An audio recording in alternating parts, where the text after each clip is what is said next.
tayo po ay binigyan ng kalakasan ng ating Panginoon. Amen?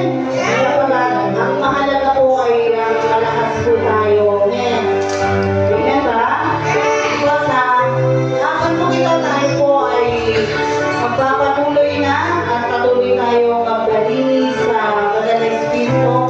Sa hapon po ito sa lahat po tayo ay nagkasala sa harapan ng Diyos. Subalit ang biyaya at habag ng ating Panginoon, patuloy na po tayong lilinisin ang ating mga maruruming puso, ang ating mga maruruming isipan, upang ang lahat ng ating gagawin po ay maging kalulod-lubod sa kanyang pong banal na harapan. Pastor, taas natin ang ating mga kamay at patuloy po tayong lalapit sa ating Diyos na buhay sa hapon po ito.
Diyos, patuloy palakasin, Panginoon, ang